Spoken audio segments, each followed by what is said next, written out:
बिस्मिल्लाहिर्रहमानिर्रहीम। अस्सलामुअलैकुम। Welcome to Noor flavour fusion. Viewers, आज मैं आपको बकर ईद की बहुत ही स्पेशल रेसिपी नमकीन गोश्त बहुत ही आसान तरीके से बनाना सिखाऊंगी। चलें तो वीडियो स्टार्ट करते हैं। सबसे पहले हमने हाफ़ कप ऑयल लेना है और इसको हमने गर्म होने देना है।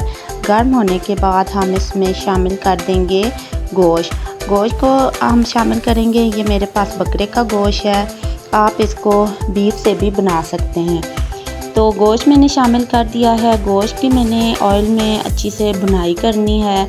साथ ही मैंने इसमें नमक शामिल कर देना है ताकि जो गोश्त में नमक है वो अच्छे तरीके से जज़्ब हो जाए। गोश्त को मैंने बहुत अच्छे तरीके से भूनना है।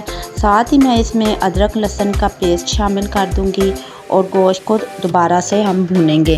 गोश्त को हमने इतना भूनना है कि इसका कलर चेंज हो जाए। तकरीबन आप 7 से 8 मिनट तो इसको भूनें ताकि जो है इसकी जो स्मेल है वो भी ख़त्म हो जाए और गोश्त अच्छे से जो भून जाए। गोश्त की अच्छी सी बुनाई हो चुकी है। अब हम इसमें शामिल करेंगे 7 से 8 मैंने हरी मिर्चें ली हैं, उनका पेस्ट बना लिया है और मैंने हरी मिर्चों का पेस्ट इसमें शामिल कर दिया। और ये जो पानी है हरी मिर्चों का पेस्ट का, इसके साथ ही हम गोश्त को दोबारा से पकाएंगे और इस अच्छे तरीके से भुनाई करेंगे। नमकीन गोश्त में जो मेन चीज़ होती है वो गोश्त की भुनाई होती है। इसमें बहुत ज़्यादा मसाले नहीं डाले जाते, सिर्फ गोश्त को भूनना होता है। तो हम इस हरी मिर्चों के साथ गोश्त को अच्छी तरह भून लेंगे। अब जो हरी मिर्चों का पानी था वो खुश्क हो चुका है। गोश्त को गलने के लिए मैंने इसमें जो पानी शामिल करना है वो मैंने 1 गिलास पानी शामिल किया है।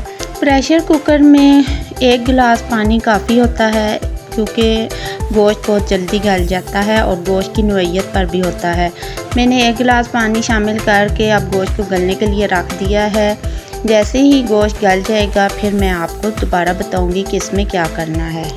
ये देखें गोश्त गल चुका है। अब हम इसमें शामिल कर देंगे सूखा धनिया, वो मैंने इसमें शामिल करना है और काली मिर्च का पाउडर वो मैंने टेस्ट के हिसाब से शामिल कर लें क्योंकि इसमें और मसाले नहीं हैं। तो हरी मिर्च, काली मिर्च और धनिया से इसका टेस्ट हम बनाएंगे। इस तरीके से इसको सर्व करें। इसमें पानी शामिल नहीं होता, पानी को हमने बिल्कुल खुश्क कर दिया था।